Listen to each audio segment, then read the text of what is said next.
Welcome to the last part of Icarus of Myths and Monsters. We are at stage 4, which is Angel Land. And this guy chucking triangles at me is Pythagoras. Of course, it just had to be right triangles, didn't they? You get a whole new set of enemies here. These bees are probably going to be the most annoying ones. The totem poles are back, but not limited to hot springs. First, we're going to go in here. And this guy's just going to tell me that if you use hammers wisely, you'll find a lot of doors, which is why we have a ton of them. Anyway, the health respawns.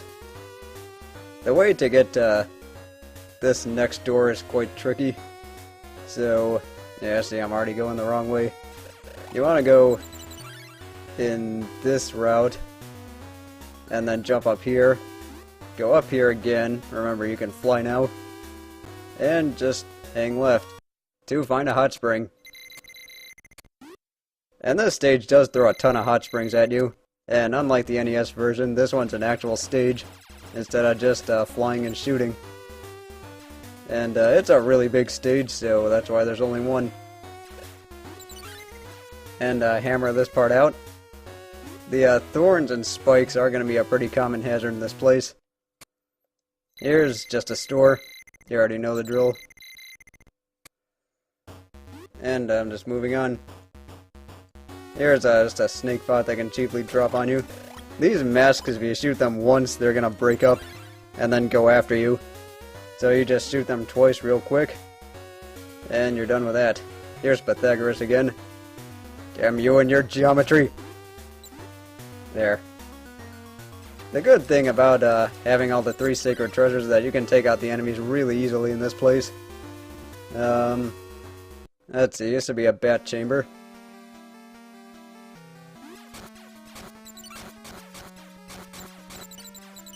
Also, the good news about having all this stuff is you take these guys out really fast. Here you just want to weave to the left and back to the right. And you're doing the same thing, you just fall precisely. And also you can hold down to fall faster. Here you're going to hammer out the walls. And just take this long walk. Seriously, the thing goes on for a while. Into another hot spring. So I have to go for this long walk again. Or long flight because I'm flying. One of those two. Anyway, just taking out those bees. Because if they do get to the left, then they start flying around a lot faster. They get pretty annoying at that point. Also, there's some weird glitches with this place is that sometimes like some of the enemies disappear or just reappear out of nowhere. And just a sacred training chamber just in case you missed anything.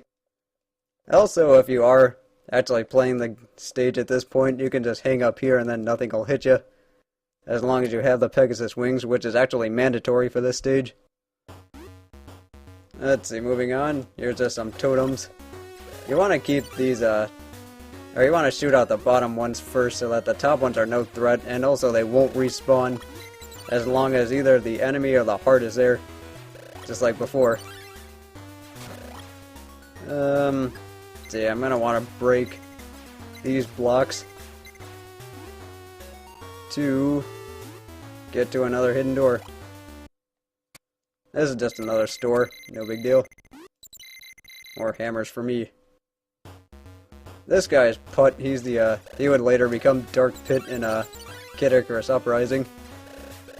These guys are pretty easy to farm for hearts for. Especially since the light arrows kill these guys in one hit, just like everything else. You can mash out these parts to take an easier road to the next part of the level. Instead, if you took that higher route, you'd be ambushed by more enemies.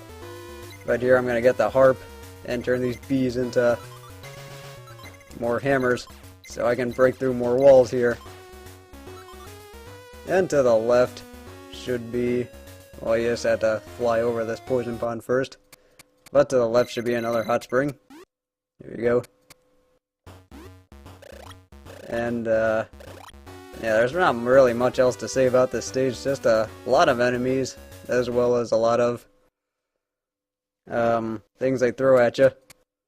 Anyway, this is actually the last time we're going to be seeing a bat chamber, so get your appreciation in.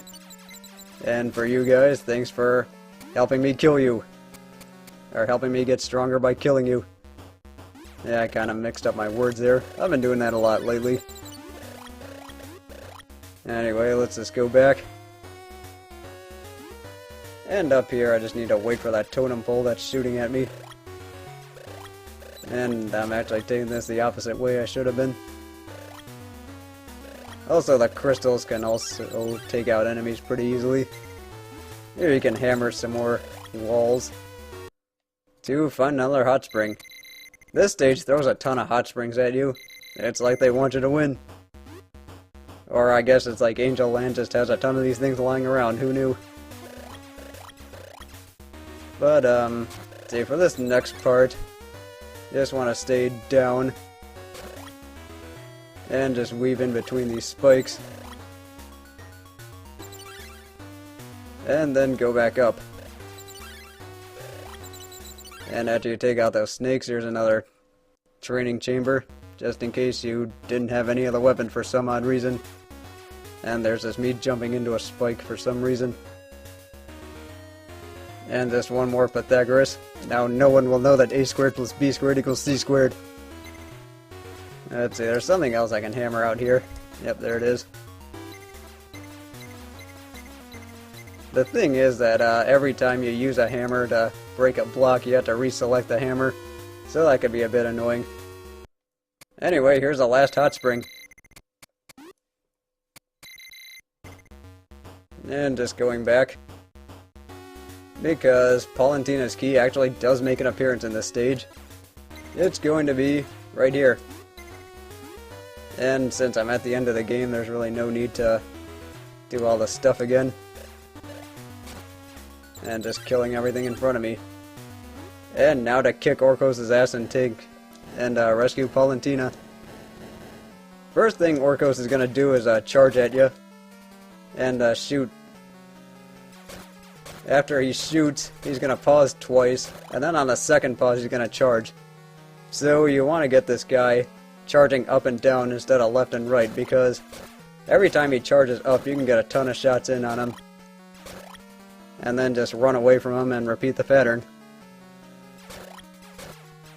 And just like most other final bosses, Orcos does have two forms. So this is just the first one. It's fairly easy. And one main thing about this boss in particular is that there is a lot of pattern recognition involved.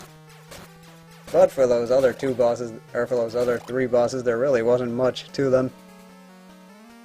It was just no tricks, just fighting. The good news is, since the light arrow is rapid fire, you don't really need a turbo button. So you can get a ton of hits in quickly. And that's it for the first form. Now for the second form, he's going to step forward. Whenever you see this, he's going to poke his head out and shoot a fireball at you. The fireball then spreads into all sorts of directions. After that, he's going to shoot his tail, which is going to shoot fireballs up and left at a 45-degree angle.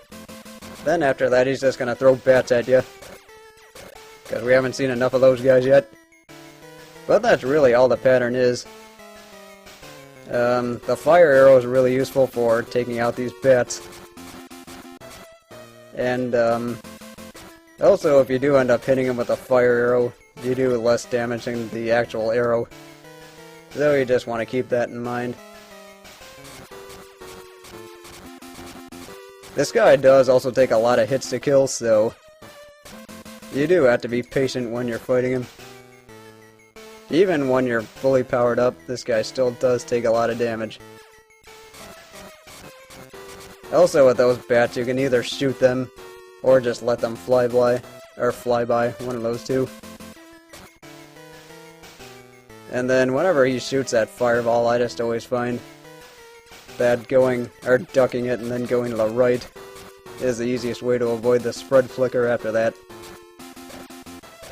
And then sometimes you can crowd him and get some extra shots in, but do be aware you're probably going to end up getting hit by his tail fire. And I should be close now.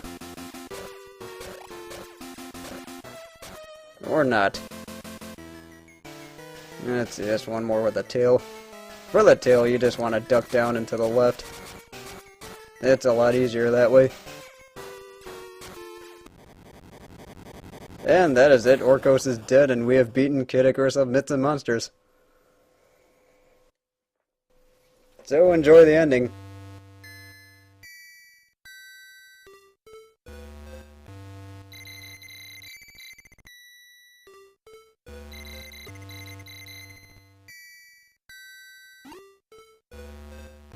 And Pit just flies away, having saved the day.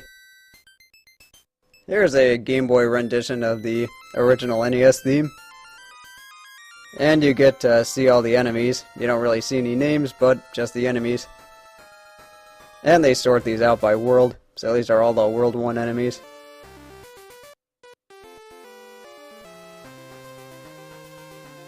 And now for my final thoughts on the game.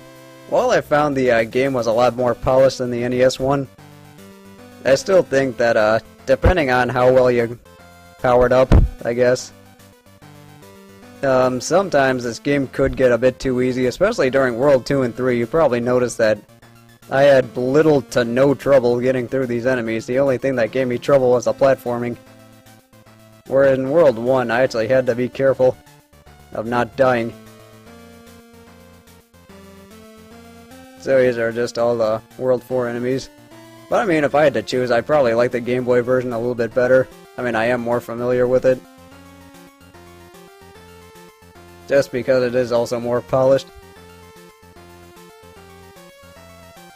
And here's Pit just keeps going up. And he went too close to the sun. Yeah, that was actually the myth of Daedalus and Icarus, where Icarus was told not to go too close to the sun, otherwise the sun would melt his wings for some reason.